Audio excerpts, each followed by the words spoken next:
Lolo reads Episode 37, Coed Steam. Valencia Street, with its union halls and Mexican restaurants and motorcycle repair shops, was an oddly squalid setting for the gates of heaven. For Brian, though, that was part of the turn-on. He basked in the squalor. The teenager in Tijuana feeling that came over him whenever he caught sight of that seedy neon sign. For better health, steam baths.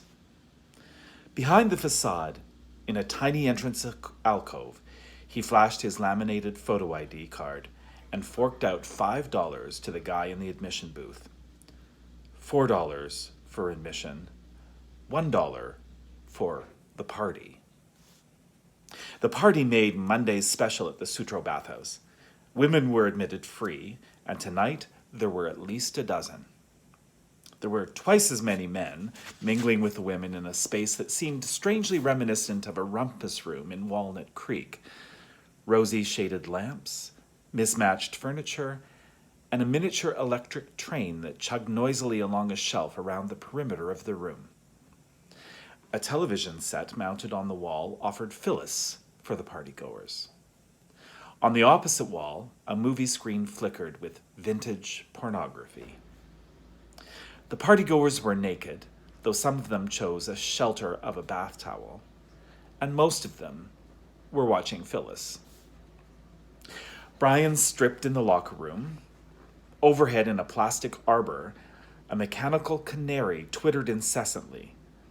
He smiled at it, then wrapped a towel around his waist and headed back to the television lounge. In the hallway, he met one of the hostesses. "Hi, Frida. How's it going, Brian?" "Just got here. Any hassles tonight?" Frida's job was to ensure that women at the baths weren't harassed by the men, unless they wanted to be. She shook her head. "Mellow as ever." "That's too bad." Frida grinned, pinching him on the butt. "Go play with yourself, pig." Then she was off again, walking around in a t-shirt that said, "We dare you." Brian decided that it was still too early to head for the orgy room. The party was going full tilt. Most people would chow down on cheese and cold cuts before heading upstairs. And Phyllis wasn't over. Adjusting his towel, he sauntered up to a blonde woman with an all-over tan. "Can I buy you some salami?" "Now that's a new one." He grinned. "I swear I didn't mean it that way." "I'm a vegetarian," she smiled back. "Me too." He extended his hand. "Put it there." She studied him for several seconds, then asked flatly, "What kind?" Strict. With occasional lapses into lacto and ovo, huh?" "Yes, except on weekends and nights when I'm stoned.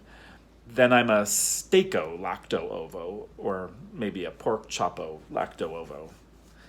She smirked at his fraud. "You're a turco, that's what you are." "I knew we'd hit on it." "Actually, I almost never make it with vegetarians." "The woman has taste." "We've met before, haven't we?" "I like my line better." "No, I'm serious. Didn't we play Earthball together at the new games this year?" "No, but You into whales?" "What? Whales? Saving whales?" Brian shook his head apologetically, wishing to hell he'd saved a whale or two. "Baby seals?" "Nope. I used to be into a lot of things. Now I'm into this."